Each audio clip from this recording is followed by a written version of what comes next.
Hi, welcome back, my dear students. I hope you are really excited. We are finally going to learn how to do CSS in our HTML, how to embed CSS, how to do all the properties and install our pages, right? It's going to be really awesome. Get really excited because what you are about to learn right now could change your life. You can make more money, and making more money could actually change your life, believe it or not. I'm not saying be a lover for money, but money can actually bring you happiness if you know how to use it. Because you can use money for bad things or good things, right? Hopefully, you're going to use it for good things. But, anyways, let's go ahead and start this, all right? So, feel good. Let's open our code editor, all right? And on this blank.html, let's do a save as. And let's call this inline. Let's start with the inline. All right, .html. Perfect. All right, so the first one that I'm going to show you is the inline styles. We have three different ways: external styles, inline styles, and internal styles. All right, so we're going to start with the inline. So we open and close a p tag, and we're going to say this is a paragraph. All right, so right there. Let's go and see this in the browser, of course. Let's just close this. We don't need it right now. Perfect. So now, how do we apply style to this specific paragraph? Let's use the style attribute. All you have to do is use a style attribute right here. All right. So this style attribute is going to allow us to insert CSS or styles to this specific element. All right.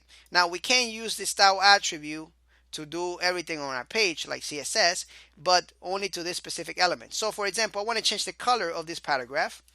Color dot, we're actually colon, and so we say color colon what? Red, and that is going to create a red color for that paragraph. You see how easy that was? And let me explain something to you before we go on. So now this is the property of the CSS, all right, or the CSS rule, and this is the value of it.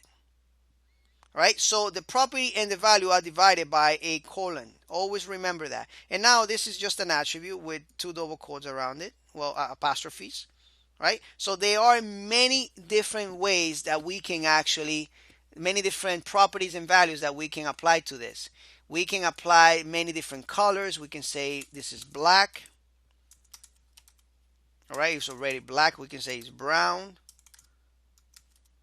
All right, as you can see there, fresh. Blue. All right, we can even use other codes called hexadecimals, and we can say is 3, 4. Let's say is 333. You see that that's a different dark there, or we can say 28. You see that? That's a green. That's a different color. All right. Now these values here on when you're doing hexadecimal, they don't exceed 6 values there. All right. Now, if you want to find out about hexadecimal colors, of course, you can Google it and you can find out some really nice colors. Like for example, hexadecimal colors, as you can see right here. And now if you go to this first link here,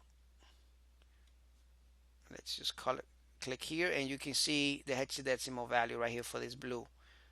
All right, we can get that nice green there. So let's do that. Let's copy and paste that, and you can come here,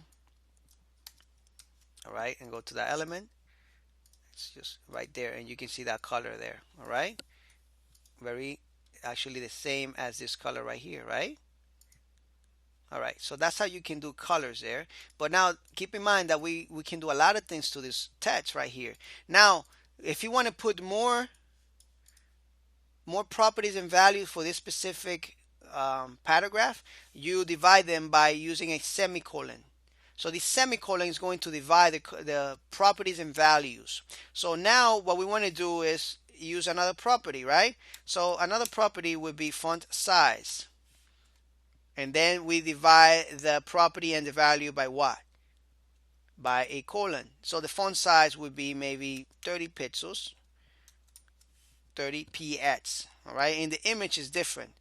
We don't have to put the px in the image, but here we do, because CSS takes other keywords to increase the size, and I'll show you that in a minute. But right now you can see the paragraph is huge, and we keep increasing this, and it gets bigger if we wanted to 100 pixels.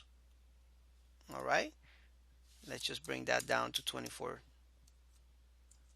All right, so keep in mind that we can't keep adding as many as we want, and we can probably add something like font weight to it.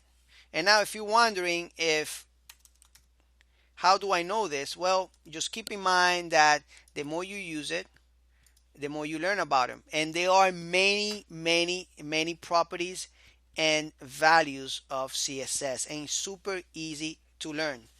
All right, super easy. So now, anyways, so this is inline styles. All right, so keep in mind that you're only targeting this specific element. So if I have another element down here, this is another paragraph. If you have another element here, we go to the page, this is not styled at all. So you will use inline styles when you want to style just one specific element on an HTML page. All right, so anyway, thank you so much. In the next lecture, we are going to be doing internal styles. All right, so take care. Hopefully you enjoy this and learn a lot, and I'll see you in the next lecture. Take care.